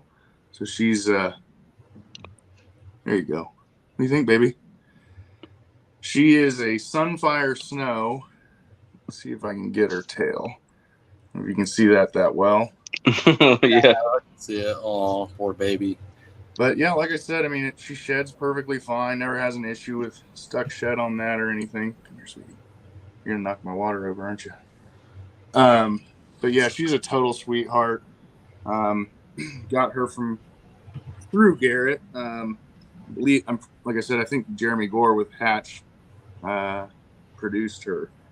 But yeah, she was on a live Garrett was having on YouTube, and it's like, yeah, Miss Piggy's been a holdback, and we've kind of been thinking about letting her go. I was already sending him a message. I was like, if she's able to go, consider her sold. I want her, and I'm really glad I got her. And frankly, I got her for a really good deal, but I just adore her. I adore them all, but something about little Miss Piggy that I think is pretty cute. Yeah, that's cool. That is cute too. Little pigtail. Yeah, she's a good girl. She's curious. I'm a little concerned that I might get a bathroom break on me just because, like I said, she ate a small pig a couple days ago, and we're about that time. But yeah, she's a good girl. Whoopsies, careful, silly. She's pretty, man. Yeah, I love gorgeous. her. Yeah, if you're worried about you're worried about an accident, go ahead and put her back, bro. I just went through that the other day. Actually, that blooper is going to be dropping here pretty soon. Yeah, I haven't had a big accident from her. Mila, my Platinum Girl, we were in my workshop, and I was just kind of tinkering around, and she's just hanging out on me, while I'm doing my thing, and I heard a fart, and then I felt it down my back, and so I'm like trying to arch like this, and I'm trying to arch so it falls to the ground, and it did not fall to the ground. But I'm not kidding. It was like somebody took a 20-ounce bottle of liquid and poured it on the floor. She just vacated everything all over me, and it's just part of it, I guess. Still love her. Yeah, but it reeks. Oh, it's horrible. So Yeah, I was bad. gonna say. So bad. And I just started recently with smaller pigs. There's a different smell for sure with pigs. I'm not looking forward to the pigs. I like them though for food. There's so much less fat on them. It seems like they digest them and get back to healthy weight a lot quicker. And I'm just getting into it, so I can't say that with a lot of background. But yeah, I'm a fan so far. And frankly, they're cheaper now than rats. You know what? Yeah. For the prices I've seen, man, there's a rat shortage in the hobby overall. And price gouging is a thing. Yep. All right. Well, I'm gonna go put Miss Piggy back. But here she is. So pretty. Say bye, baby. She's gorgeous. All right. I'll be right She's back. stunning, bro. But what if You have that to look forward to? Not the color pattern, but the interaction. But I'm gonna stick my tongue back at her, just like that, bro. And what? I can't with you. What did I do?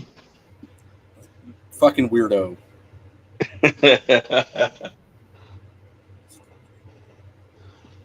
No weird. I'm fun. Whatever, bro. Oh man, we gotta do like just a me and you live again. That'll be fun. We should do that. Show off our collections live that was suggested last night. What do you think, Jordan? Think me and Chris should do a live just showing off what we're working with? Heck yeah. I like when everybody does that because you don't get to see what everybody's got. Outside of and Instagram is great for what it is, but it's not the same as seeing somebody while they're live and interacting. I think it's a great idea. Hold up. We had another idea before that. It was called Battle of the Morphs. Okay. You get it? You get it? So Levi started it in the chat. We were chatting away.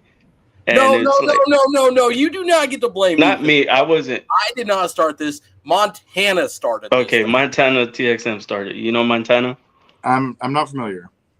She's a female retech owner. She's a model too.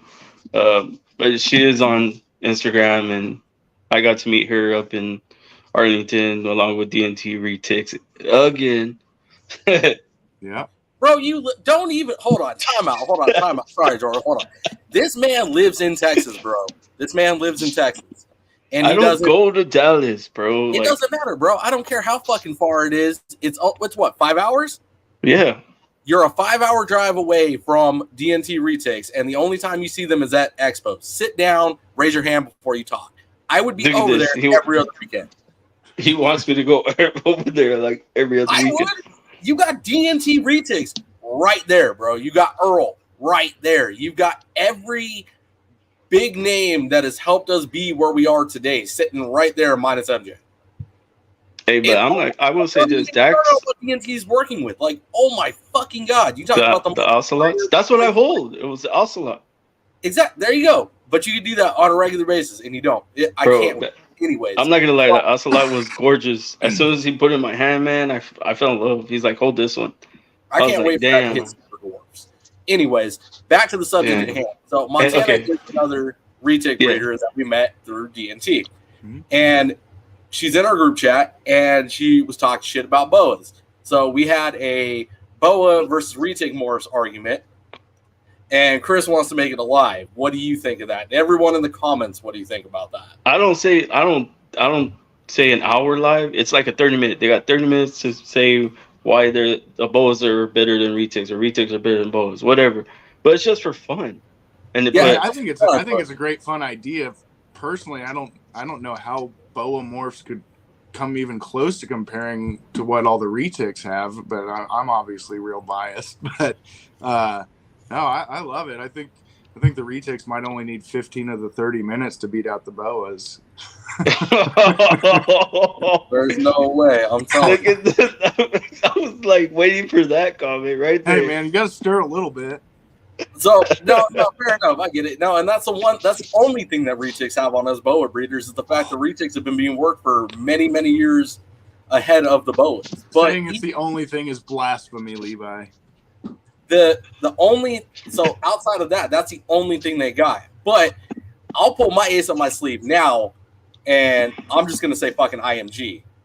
Where's the retics version of IMG at? Motley Golden Child with Anery. And you get it as a baby. But you need 3 genes to counter my 1. You can do Motley Golden Child. Anery just gonna give you like black. But my Motley Golden Child girl, she's dark. IMG Molly would be the equivalent of Golden Child. Okay. Damn it. This is also the problem that we're gonna have is that morphs are gonna get confused. I hope you understand that, Chris. But people will be there watching, learning. My other ace on my sleeve, keep in mind, boas just came out with the pieds. The pieds just hit the general public's knowledge, let alone availability. The heads are available, the visuals are not. So we're just starting to break ground. I'm telling you, man, just wait. I don't know much about the boa morphs, but I agree. If they're just getting a lot of that stuff, then now's the time, right? Like the dwarf, super dwarf stuff has exploded because you're getting more morphs into the smaller locality percentages, and the boas are in that size range anyways. So I think you're right. I think there's a lot of possibility for that to really explode. And I like to give you grief, but I like all animals, so I love to see what everybody's working with. Right? And then, shout out to Constricted and Addicted, Gary. Like he really, man, I don't know, if something about that live really just drew my boa passion back out. Like I love the retics, don't get me wrong. Yeah. They're a close second to the boas, but my heart's with boas, man. I can't. I've like tried to force myself to like not like the boas as much and like let somebody else take that primary spot. It's not going to happen. The red pastel girl that I have is just it's everything to me. Yeah, and, but that's the beauty of it, right? Is that's what makes our community so good. Is what I love isn't what you love, but we all enjoy it all and can appreciate it. That I think that's a little bit of the overlap of the car community that you kind of touched on. Is real car guys love anybody's build. It doesn't matter. Like I like pickups and off-road stuff, but I can appreciate a little 4-banger that somebody's got their heart and soul in and appreciate the beauty of it for what it is. And I view that the same with these animals. Little Cresties, man, some of the stuff that's out there is unreal. Now, I don't have any desire to work with it, but it's still awesome and fascinating what they're doing. And I think that's the real thing with real animal lovers is we love it all. Yeah, respect. Absolutely, man. The fucking just the geckos in general, like any species of them, they're fucking crushing their market right now. There's just insane shit hitting that. That's every day. I feel like there's something new, crazy coming out. I'm like, God damn, that's insane. Yeah. Monitors, man, like something closer to our community size and capacity wise and fucking intelligence, man. That's damn, they're always doing something crazy. Yeah, monitors would be something I if I got into something else, I'd love to do monitors. But man, I love my snakes for what they are, right? Like feeding once a week or however often is I don't know, Gio. Have you done anything to it? Is it well maintained? Gio probably doesn't even know how to change his own oil, bro. Don't give him credit. Monitors are the best. Yeah, no, I'd love to, but I recognize they're a lot more work. And I'm not saying they're not worth it by any means, but for where I'm at, my boy's almost 2.5 now. With everything going on, the snakes are perfect for me because I can take. There you go, Gio. I can take perfect care of them and still not have to step away from all the family stuff and stuff like that. So, for right now, that's why the snakes are perfect for me. Say it louder for the people in the back, damn it. If you can't do it right, don't do it. I mean, it's harsh. When I do, I hope to get babies from this platinum paired with my Anery het purple male. But that being said, I mean, it's almost, I'll have stuff on Morph Market, but there's not going to be a buy it now or anything like that. I'm going to have to know that my snakes are going to someone that is willing and capable of providing them what they really need to thrive, not just make it. So. Fuck yeah, that's exactly what the hobby needs right there. Seriously. Not just somebody that's quick to sell an animal to whoever's willing to buy it. No. That's one thing I picked up from Garrett with Reach Out Reptiles is, talking with him a lot. He said, shows are great to make connections. But it may be different now. But back then, it's like we sell the vast majority of our stuff not at shows because people are going to want to learn and talk and stuff like that. And that's what I want. I want to be involved with the people. I want people to always feel comfortable to reach out to me beforehand and after, before they purchase anything, if they want to learn. That's a great sign to me that they're really invested in providing the animal what they need. I appreciate that, Gio. I'd be happy to get you one of these hats. Oh yeah, it's awesome. No gourmet salads. Nope. It's awesome. So Jordan, I'm gonna hit you with my wrap-up question, and then Chris can hit you with his. Yeah. I had this plan. Hold on, it's coming. I got it. I'm not doing this live. Okay, there it is. Bam. He farted. I hate you. You know what? I hope you stand up and you walk out there and your sister's kids spread Legos everywhere and you step all over them. Man, you went for the throat with the Legos. Right? He did. He went. He's like, Dundee. He's trying to take you out. Okay, I'll take him out later. All right, sorry to interrupt. Oh, no, you're okay. He already forgot anyway. That's why. No, I didn't. I got this one. So I'm going to keep this one specific to the conversation, right? We're going to blue sky think, and you have the option to add one super dwarf reticulated python, male or female, whatever fits your project at this time, that is absolutely stacked to the maximum, and morphs that aren't in the super dwarfs qualify for this blue sky thinking. What is that super dwarf retic? I could not load this question anymore. I don't know if you can load it anymore, man. That's a door to heaven right there, For what I'm doing, it would definitely be a male right now. I've got 6 females and only 1 male. And that's actually, I don't have the blue sky to work with that you're talking about, but my next animal will be a male that I plan to get for my Sunfire Snow that I had out, Miss Piggy, and then my Anery Platinum Sunfire Het Purple. I'm trying to find a male for those two. So realistically, what I'm looking at is some type of albino. Maybe I can find G-Stripe or Sunfire within it. But I'm trying to get higher percentages. Now, ultimate anything goes. I can have it right now. My first cheat answer is the morph that is in the wild that nobody's found yet in a super dwarf locality. Give me a Madu that's got a morph that hasn't been found, and baby, something like that. But no, I love the ocelot stuff. I think it's gorgeous. I don't plan to chase it because I think enough people are doing it that are going to do it really, really well. I'd rather focus on my stuff that I think I can do really, really well. That's different. But yeah, my main goal right now is a really good albino male with maybe orange glow. I think that'd be really nice to add into my collection. I don't have anything with orange glow. So a male albino with orange glow or something that really pops is my next goal. It's a little pie in the sky, but it's also what I'm going to find a way to do. So, respect. Okay, I like that answer. That was a lot funner I loaded that one. I knew it was either going to be a really good answer or it was just like it was going to stall and not go anywhere because of how damn loaded that question was. Well, there's endless possibilities, and that's why I went with the undiscovered morph. You know. Yeah. No, that's a good answer. I honestly didn't even think about that answer. That's why I was like, oh shit. There's got to be something out there. Probably not in the dwarf, super dwarf, but mainland. There has to be morphs out there that we haven't found yet. Oh, for sure. That's every damn animal out there. There's just some mutation out there that just hasn't been discovered. Yep. That's hats off to the ball python breeders that find that shit because man, it's tough.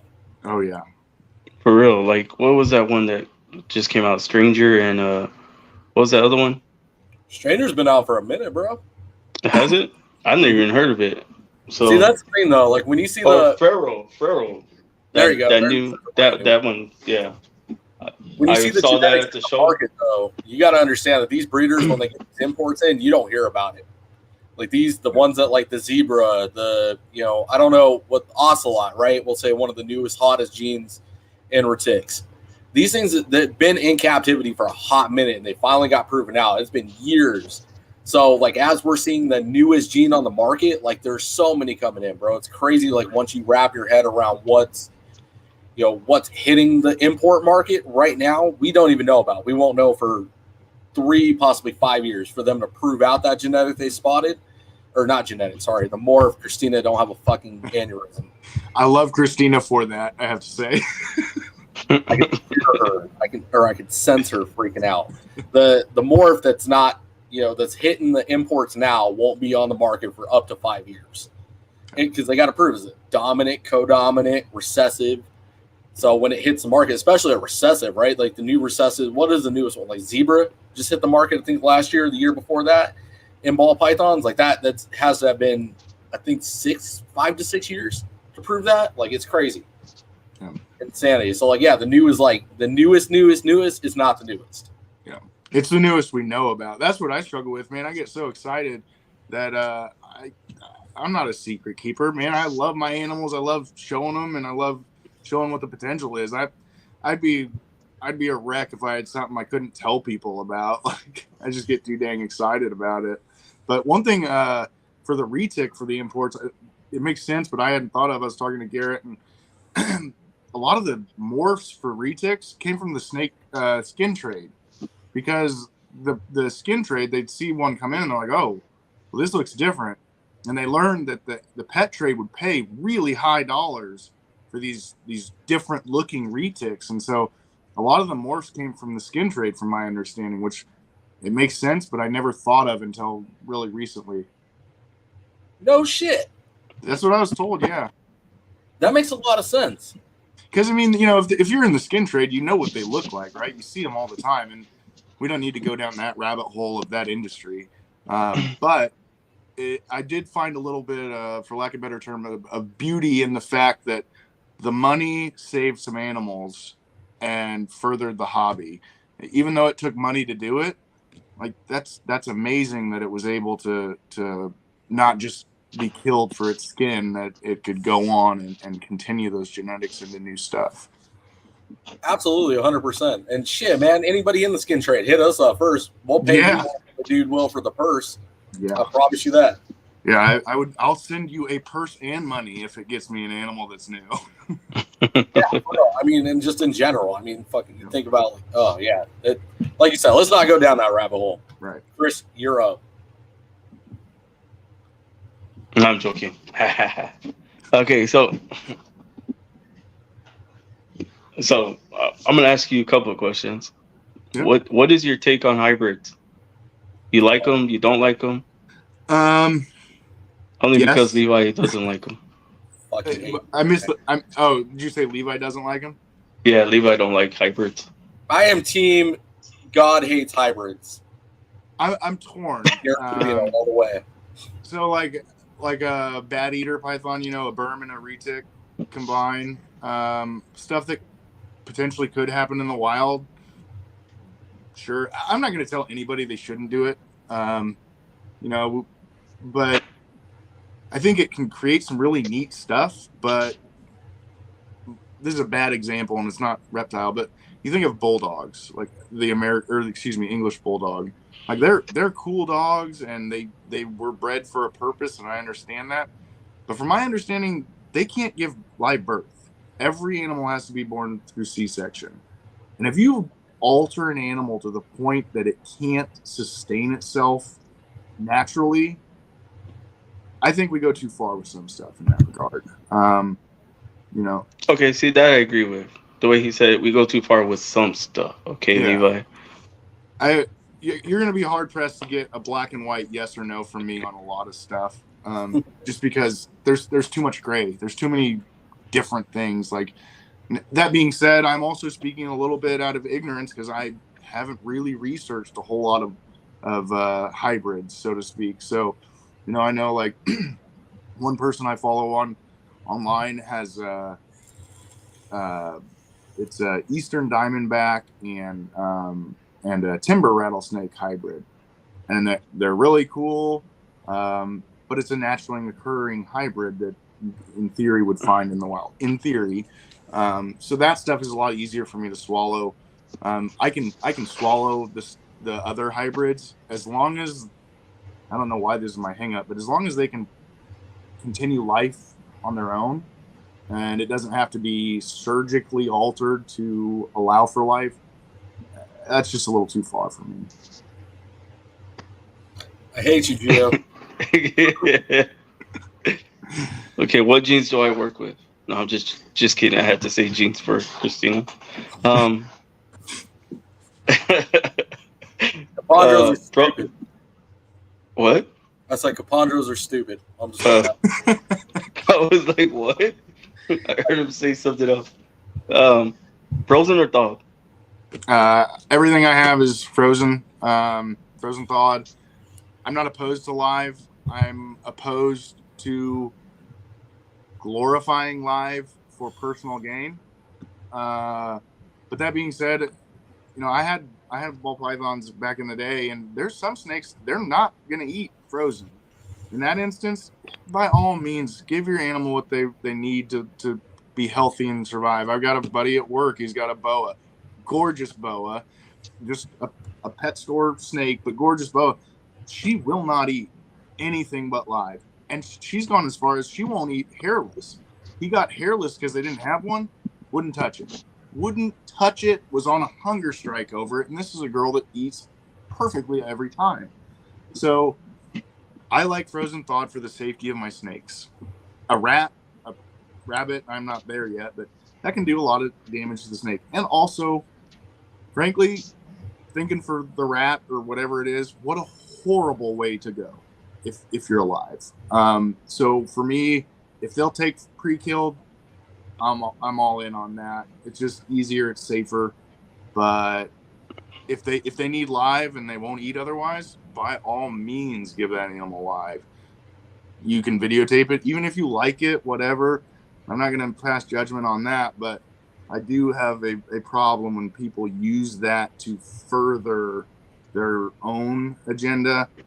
And the reason I say that is because a lot of the people that are clicking on aren't people in our group, right? Like, our group isn't interested in the glorification of that for what it is. But it's the people that don't know our group. It's the people that are outside our community. And my concern is that sheds a very negative light on us. We're not here for seeing some gore of a mouse, rat, whatever to get killed. We're here because we love the snakes. It's a process of life. So yes, it happens, but there's no need to stand on it, in my opinion. Fuck yeah. Team Jordan all day. So did I have another question. Did anybody tell you how to thaw the mice out? Oh my fucking god. Here we go. I know where you're going with this because I've watched enough. I did a lot of research and read, but I did hear you gave the microwave a run, which, man, that's a one-time mistake, huh? Yeah, I had to buy a new one. Oh, I bet. Bro, that was disgusting. I'm not gonna lie. You got the same damn microwave. Don't let this man lie to you. Yeah, right. I don't. We going out to eat for that Arlington. Yo, what is your wife's question? Unless it's what you posted. Sorry. You're good. Yeah, Chris has that same microwave, bro. If we ever go to Arlington, we ain't eating none of the food Chris brings. I don't have that microwave. I bought a new one. Uh-huh. That shit is disgusting. I'm actually gonna make a shirt on that because I thought it was hilarious. And a little secret, there's still snake loose in my house. I'm gonna send that to whoever needs to hear that. Yeah, I don't know how I got out, but So Gio's wife's question is basically a snake we bought as a pet. Should we use it as a breeder? I don't know. It's kind of loaded, man. In my opinion, it depends. It depends on what the animal is and what you pair it with, and are there people that, I hate to say it, but want that animal. If you got I think she mentioned boa, but if you got a ball python that's a normal and you have something else and you're going to produce a bunch of normals, I'm not saying you shouldn't, but you have to recognize that these are probably going to be animals that you're going to be almost, if not gifting to people. There's not a lot of market, not to say it shouldn't be done or that should drive you, but it's being able to find good homes for the animals, right? It's just, there's not a lot of people that are probably going to want just a normal ball python. Now, that's not to say there aren't. And if you have people that want them, there's kids and stuff getting into it, heck yeah, go for it. My platinum, she was bought as a pet. No intention of ever breeding. I bought the 6 others, and actually it was Garrett was like, why wouldn't you breed your platinum? I was like, well, in my head, she's always been my pet. There was never any purpose or intent to breed. But then I was like, well, heck, I'll produce a clutch that's half platinum, half wild type. They'll all be 100% anery and pos head albino. Yeah, that's not a bad clutch. Now, they're not going to be as high dollar animals, but I know there will be people that will be interested in them. So I think it varies on the animal itself as well as what you're going to bring it to, if you should or not. Respect. Christina.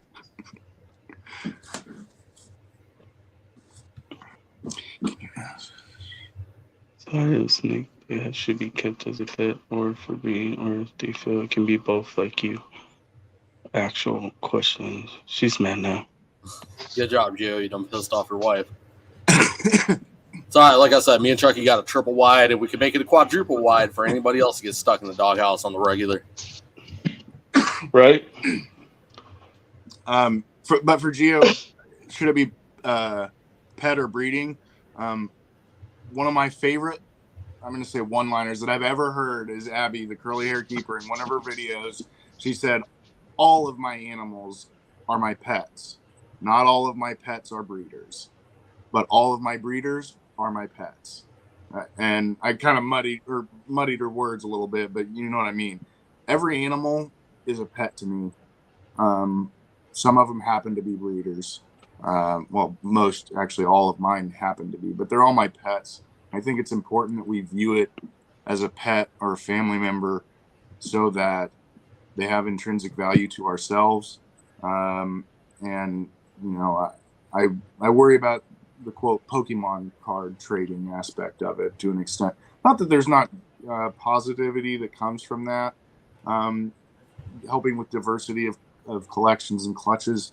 But my animals are my animals, and I intend to keep them as my animals, which isn't necessarily probably the most productive mentality for someone who's trying to be a quote breeder. But there would be a very, very, very short list as to who I would let any of my quote breeding family go to if I ever retired anything, or when I retired anything. Respect. It's fucking awesome. Love it. All right. Now my question is the wrap-up question. If you could change one thing in this hobby / industry, what would it be and why? Like the negativity, husbandry, anything. It could be anything. I'm going to piggyback two together. It's the negativity along with the husbandry. And what I mean by that is the negativity to me I try not to get involved. Now, some things warrant making note of and shining light on. You know, the stream of the racist stuff. Yeah, we need to call that out. We, as a community, need to self-police that. We need to self-police people that are keeping animals in poor habitats for extended periods of time. We need to self-police ourselves, because it's our community and we should feel ownership of it. That being said, we also need to know where our brake pedal is. There's times, I mean, there's pictures of Mila where I'm trying to show that, you know, she looks like she might be ovulating. Well, there's some shed in her enclosure or what have you. And we all need to recognize that one small snippet of what you see from anybody's social media may not be indicative of what they're really doing in a day-to-day and how they care for their animals. So while I am 100% for us self-policing our community, I think all of us, myself included, need to recognize some people have bad days. Something doesn't come across right. You know, we need to give benefit of the doubt as much as we can. But yeah, if you see something that seems systemic, that this is what they do, I'm not going to say names, because my mentality is why utter their name, why click on their video. I'm not doing any of that to give anything to the algorithm or whatever it is. But there's people that no, I will not work with at all. Other people have had great experiences and I'm happy they did. But from what I know of that individual or those people, I'm out. And if people wanted to ask me on a personal level, that's different. But I'm not going to go out and publicly slander or shame someone, especially if I don't know them personally and haven't personally experienced the conditions. That's one thing I think we sometimes, with the best of intentions, get a little bit ahead of ourselves. And it's easy to do because, you know, you see something and you're like, hey, that animal doesn't look right. It looks sick or something. Well, we're all passionate and you want to jump on and be like, hey, man, what's the deal? Like, does this animal need better nutrition? What's going on? Well, who knows? It could be that this animal is an import and it's got parasite load that they're actively engaged in battling. There's a lot more that goes on behind it. So I think the most important thing is finding the happy medium of, yeah, we call out what's wrong, but we can't jump to conclusions. And that's what I think really needs to be worked on. It's good to have warriors. It's better to have controlled warriors. Respect. That was good. I like that. That was awesome. I'm not gonna lie.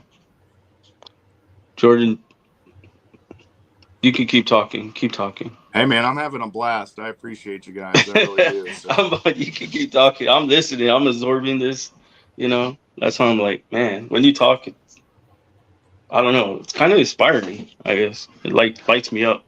Well, I appreciate that, man. That really does mean a lot to me. This community excites me, and that's why I'm excited about it and excited to be able to be on here with you guys. But some passion comes through. Your guys' passion shines through, and man, I was telling everybody that listened that I was going to be a guest on here, and I really, really appreciate it. Some of the chats I get too distracted, so I've had to just not look at them as much as I can, or I can't do both, or at least I can't do both well. But this community is just unbeatable. You know, Christina and James, I consider them brother and sister, other than the fact that they're married. You know, but and a lot of those people, you know. We all go through hard times. It's good to have good people, and good people that know your passion. I mean, I've got the support of my wife, and that woman is a rock star. She is the best thing that has happened to me, in tying in with our son, coming from her and from us. But it is important, I think, to have people within the community that you can talk to that understand a little bit different, right? Like, we're all a little bit different from one another, but at least we have this common ground of reptile passion, and it makes it a little easier. Well, hey, you know, I'm really worried about this animal. Any pointers? well, maybe I do, maybe I don't. Maybe I can just be an ear to bend. But anybody that ever needs to reach out, personal, going through a tough time, depression, whatever it is, man, we gotta lift each other up and support one another to the best of our abilities.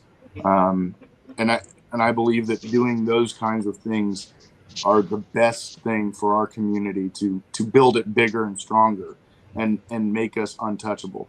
The U.S. ARC stuff is unbeatable. What Phil's doing to protect our community, our hobby, all of that, as well as others, fish, birds, everything, is unreal and absolutely amazing.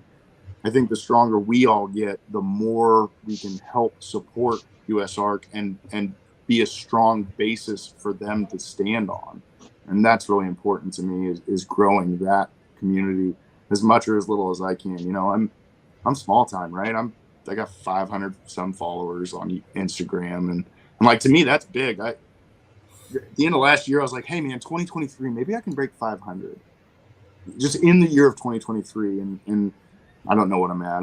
I'm over that. And so now it's like, well, maybe I need to set a new goal. Not that that's important, but it can be important if you're trying to put out positivity, get that positivity out to people and let them share it from there. Anything I say or anybody else says, like, if it's good stuff, send it on, man.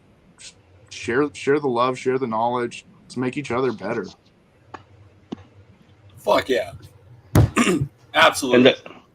And I'm not gonna lie, that's exactly what we try to push here. Like when we do these lives, and I just want positivity.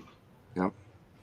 Like that's all I want to do. That's why I love your guys' show. It really is. I mean, you guys are living embodiment of that. So. Oh, it was a battle with Levi. But hey, we all get passionate, and I understand that. Bro, don't even I'll go in on your ass right now. Oh, yes, Gio, absolutely. IMG all the way. Hey, so he over here is talking about going down on my ass, right? But he always want to start the fights. Hey, and I'm always the one that don't want none of that. I don't start shit. I just finish it. I overhear things and motherfuckers. So he says I'm sunshine and rainbows, and he's, what do you call yourself? Chaos. Fucking anarchy and chaos. Fucking rainbows, bro. There you go. See, perfect. So I'm sunshine and rainbows, bro. A bit of both. Exactly, yin and yang, right? Like we can complete the circle. Bro, I always tell him though. I was just like, I just love this. Like, I love the positivity. I love bringing the community together, bringing you on the shows, and bringing other people on the shows. I just love it. I love it. Yeah. Fuck it, rainbow boy. So we're coming up on 2 hours, Jordan. We had 25 people in here at one point, man. It's been incredible. I definitely want to set up a part 2. Yeah. So we can save for the next segment because there's definitely going to be a round 2 awesome. in the future. I'm hoping like middle to, you know what? We gonna set a plan, bro. I already got it in my head. Like the gears are going. Hey, I'm in. Anytime you guys want, I'd love to come back. Absolutely. I definitely am looking forward to your projects and what you got going, man. Those enclosures, I'm telling you, are going to be the fucking I hope so. They'd be second to none, sure. Man. Take this shit by storm, brother. Yes, sir. For sure. And I appreciate you like coming on here and saying yes. Like I always tell everybody, I appreciate you taking your time because I know you probably got other stuff you got to take care of and all that, like as we all do.